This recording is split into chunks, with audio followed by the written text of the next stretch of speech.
வணக்கம். செல்வகுமாரின் அனைத்து மாநிலங்களுக்குமான இந்திய வானிலை ஆய்வறிக்கை. அதிகாரப்பூர்வ வானிலை அறிக்கைக்கு இந்திய வானிலை ஆராய்ச்சித்துறை அறிக்கையை பார்க்கவும். 2025 செப்டம்பர் 4 வியாழக்கிழமை அதிகாலை நிலவர வானிலை பதிவு. ஏற்கனவே தமிழ்நாட்டின் வானிலையில மழைப்பொழிவு எங்கெல்லாம் இருக்கும் என்பதை அறிவித்திருக்கிறோம். 6ஆம் தேதி வளிமண்டல சுழற்சி தென்கடலோரத்தில் உருவாக போகிறது என்பதையும், அதன் மூலமாக தமிழ்நாட்டில் மழைப்பொழிவு கொடுக்க போகிறது என்பதையும், மாலை இரவு வெப்பசலன இடிமழை பொழிவு தொடங்க போகிறது என்பதையும், இப்பொழுது இருக்கக்கூடிய நிகழ்வு மத்திய பிரதேசம் உத்தரப்பிரதேசத்தில் மேற்கு நோக்கி ராஜஸ்தான் பகுதியை நோக்கி நகர்கிறது என்பதையும், அது ராஜஸ்தான் போய் அமைந்து கொண்டு மகாராஷ்டிரா மற்றும் குஜராத் ராஜஸ்தான் பகுதிக்கு கனமழை பொழிவை வரக்கூடிய நாட்களில் பாதிக்கும் மழைப்பொழிவை 3 மாநிலங்களுக்கும் கொடுக்கும் என்பதை நாம் ஏற்கனவே சொல்லி இருக்கிறோம். அதன் அடிப்படையில் மேலும் எங்கெங்கெல்லாம் மழைப்பொழிவை கொடுக்க போகிறது என்பதை பார்ப்போம். வரக்கூடிய 12 மணி நேரங்களில் பார்த்தீங்கன்னா வடகிழக்கு மாநிலங்கள் தொடங்கி குஜராத்தோட கிழக்கு பகுதி, அதாவது மகாராஷ்டிரா எல்லையோரம், அப்படியே ராஜஸ்தான் எல்லையோரம், அதாவது மத்திய பிரதேசம் உத்தரப்பிரதேசத்தின் மேற்கு பகுதி, பெரும்பாலும் பரவலாகவே மத்திய பிரதேசம் உத்தரப்பிரதேசம் மகாராஷ்டிரா உள்பகுதி வரைக்கும், இதுல குஜராத் பகுதிக்கு மிக மழை பொழிவு காத்திருக்கு. இந்தோர் மற்றும் அகமதாபாத் உள்ளிட்ட பகுதிகளுக்கும் சூரத் உள்ளிட்ட பகுதிகளுக்கும் நிறைய மழைப்பொழிவு இன்றைக்கு காத்திருக்கு. அதே போல இமயமலை ஒட்டிய பகுதி தொடங்கி மும்பை வரைக்கும், அதே போல ஒடிசா எல்லையோரம், ஆந்திர எல்லையோர ஒடிசா தொடங்கி ஒட்டுமொத்த வடகிழக்கு மாநிலங்கள் வரைக்கும் நல்ல மழைப்பொழிவு. இன்றைக்கு அதீத மழைப்பொழிவு எங்க இருக்குன்னு பாத்தீங்கன்னா மகாராஷ்டிராவோட வடக்கு பகுதி, குஜராத்தோட எல்லை பகுதி, ராஜஸ்தான், மத்திய பிரதேச உத்தரப்பிரதேசத்தோட மேற்கு பகுதி இதுல இருக்கு. இது நாளை இந்த நிகழ்வு மேலும் மேற்கு நோக்கி நகரும் போது எங்க அதிக மழைப்பொழிவை கொடுக்கணும் பார்த்தீங்கன்னா அகமதாபாத் மற்றும் நாசிக், மும்பை, சூரத் சுற்று வட்டாரம், இந்தோர், இன்னும் சொல்ல போனால் மகாராஷ்டிராவோட ஒடிசா எல்லையோரம், மகாராஷ்டிராவோட குஜராத் எல்லையோரம், ஒட்டுமொத்த குஜராத், ராஜஸ்தானோட தெற்கு பகுதி மற்றும் கிழக்கு பகுதி, இங்கெல்லாம் நிறைய மழைப்பொழிவு. அதே போல மத்திய பிரதேசத்தோட போபால் மற்றும் டெல்லிக்கு தெற்கு புறம் தொடங்கி ஆக்ரா தொடங்கி ஜான்சி, இதெல்லாமே நல்ல மழைப்பொழிவு கொடுக்க போகுது.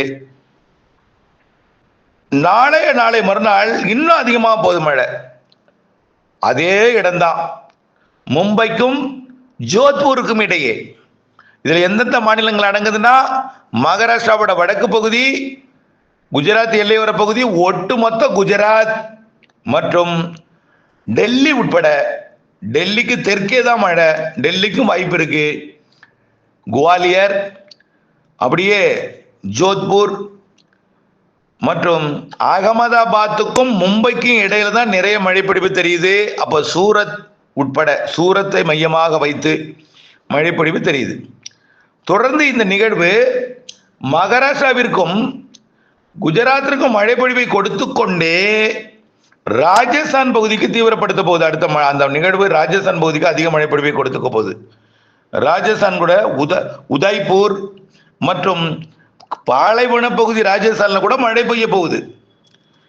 அதாவது எச்சரிக்கை கொடுக்கக்கூடிய இடம் எதுன்னு பார்த்தீங்கன்னா ஜோத்பூர் தொடங்கி மும்பை வரைக்கும், இன்னும் சொல்ல போனால் நாசிக், அக்யூரேட்டா சொல்ல போனால் நாசிக் தொடங்கி அந்த பாலைவன பகுதி வரைக்கும் ராஜஸ்தான்ல, பெரும்பாலும் அகமதாபாத் அதன் சுற்று வட்டாரம், சூரத் சுற்று வட்டாரம் மற்றும்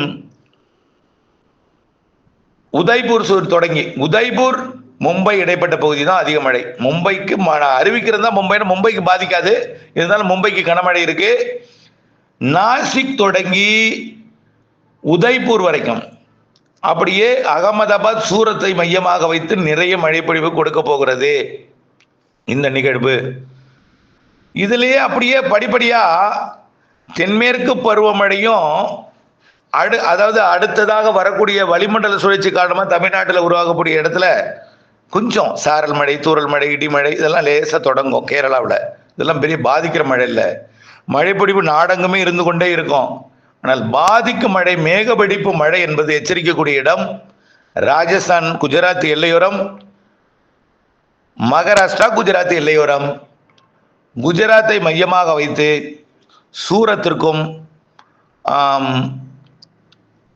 உதய்பூருக்கும் இடைப்பட்ட அகமதாபாத் சூரத்திற்குலாம் அதிக மழைப்பொழிவு காத்திருக்கு. அதுதான் நம்ம எச்சரிக்கையை நம்ம சொல்றோம். இது தொடர்ந்து அந்த இடத்துல மழைப்பொழிவு கொடுத்து கொண்டே இருக்கும். விரைவில் செயலிழந்து போயிடாது. அரபிக்கடல் காற்று குளிர்விக்கும் காற்று கிடைக்க, அதாவது அரபிக்கடல் எப்படி ஒன்றா வடக்கிருந்து வரக்கூடிய அரபிக்கடல் வழியாக வந்து இறங்கக்கூடிய குளிர்விக்கு காற்று கிடைக்க, அரபிக்கடலிலிருந்து ஏறக்கூடிய தென்மேற்கு பருவக்காற்று வெப்ப நீராவி கிடைக்க, காற்று சுழற்சியிலிருந்து வங்கக்கடலிருந்து நீராவி காற்றை கொண்டு வந்து இங்கே அகமதாபாத் உள்ளிட்ட சுற்றுவட்டார பகுதியில் குவிக்க, பாகிஸ்தான் எல்லையோரத்துக்கு வந்து வரக்கூடிய 5 நாள் கழிச்சு தான் போகும்.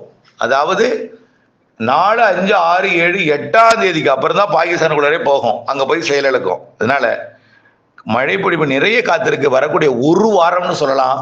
குஜராத், ராஜஸ்தான், மகாராஷ்டிராவின் ராஜஸ்தான் எல்லையோரம் நாடெங்கும் மழைதான். நாடெங்கும் மழை. அடுத்த நிகழ்வு வரக்கூடிய 10ஆம் தேதி உருவாக போகிறது.